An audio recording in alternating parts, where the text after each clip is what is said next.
आज से हम आपके लिए शुरू कर रहे हैं भारत की उन आदर्श नारियों के बारे में जिन्होंने अपने साहस, बुद्धि, बल, प्रतिष्ठा के बल पर भारत का नाम किसी न किसी प्रकार से रोशन किया। तो आज से हम आपको वह सीरीज स्टार्ट कर रहे हैं। अगले कुछ दिनों तक हम प्रतिदिन एक महिला के बारे में जानकारी देंगे।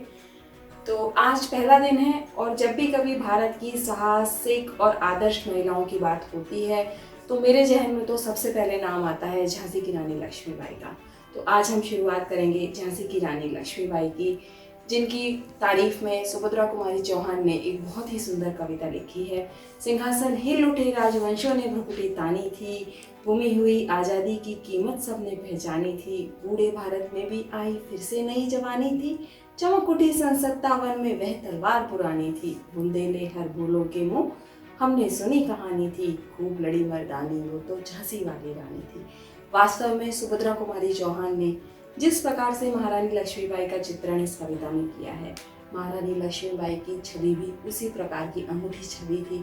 उनके साहस और प्रतिभा का अदम्य उदाहरण आज तक भारतीय इतिहास में नहीं मिलता। महारानी लक्ष्मीबाई को सन 1857 के प्रथम स्वतंत्रता संग्राम का सूत्रधार कहा जाता है, जिसे सिपाही संग्राम भी कहा जाता है। महारानी लक्ष्मीबाई ने अंग्रेजों के खिलाफ इस संग्राम में सेना का पुनर्गठन किया था और अपने कुशल नेतृत्व के बल पर यह संग्राम शुरू किया था, जहां बहुत सारे राजा एक एक करके अंग्रेजों के सामने आत्मसमर्पण कर रहे थे। वहीं महारानी लक्ष्मीबाई ने अंग्रेजों के सामने आत्मसमर्पण करने से, घुटने टेकने से इनकार कर दिया और उनके दांत खट्टे किए युद्ध में। तो आज हम आपके सामने साझा करेंगे महारानी लक्ष्मीबाई के जीवन से जुड़े कुछ तथ्य। महारानी लक्ष्मीबाई का जन्म 19 नवंबर 1828 को उत्तर प्रदेश के बनारस में हुआ था।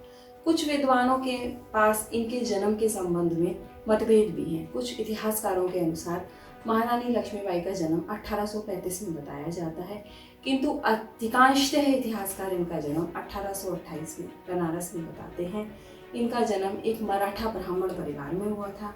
इनके पिता का नाम मोरोपंत तांबे और माता का नाम भागीरथी बाई था। इनके पिता कानपुर के पेशवा बाजीराव द्वितीय की सेवा में लगे हुए थे। वह इनकी माता एक अत्यंत विदुषी व संस्कृत जानने वाली महिला थी।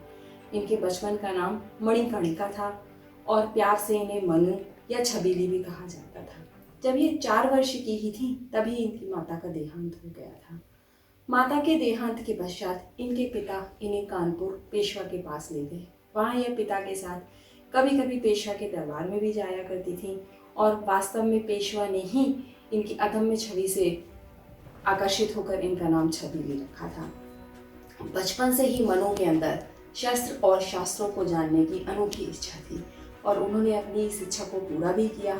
उन्हें शस्त्रों और शास्त्रों का बहुत ही ज्ञान प्राप्त था। 14 वर्ष की आयु में इनका विवाह 1842 में झांसी के राजा गंगाधर राव नेवालकर के साथ हुआ। गंगाधर राव एक अच्छे राजा थे।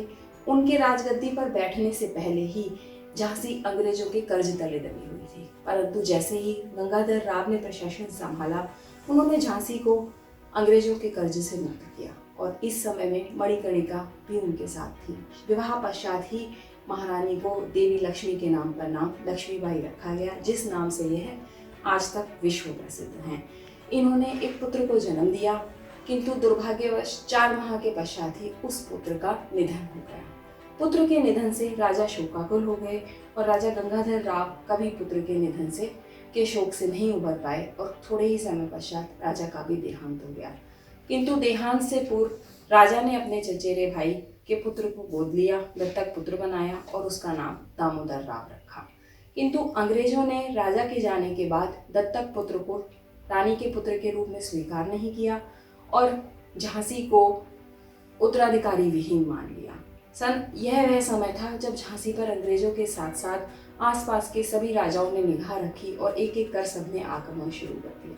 सन 1857 के आते आते झांसी पूरी तरह से अंग्रेजों व दुश्मनों से घिर गई थी।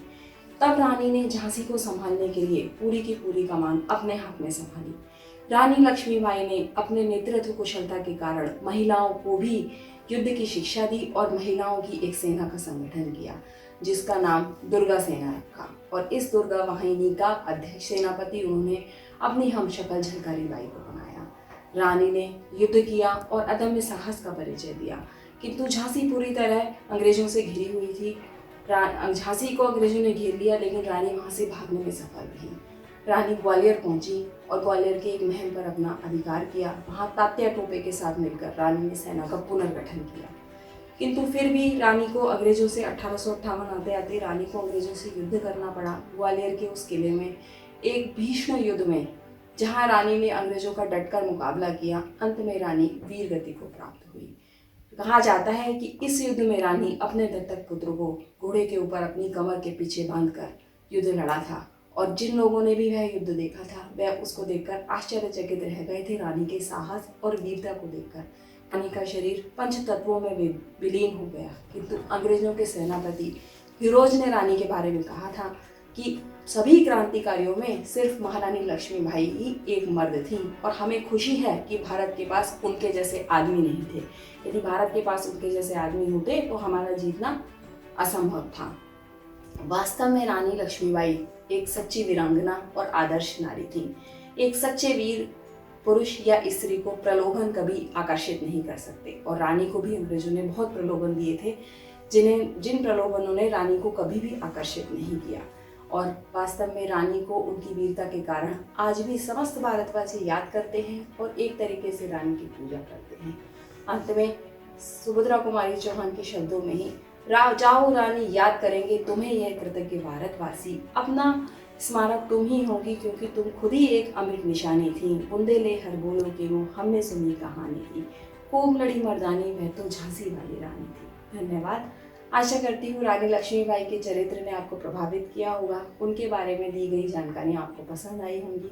अगली वीडियो में फिर किसी आदर्श नारी के चरित्र के साथ आएंगे। धन्यवाद।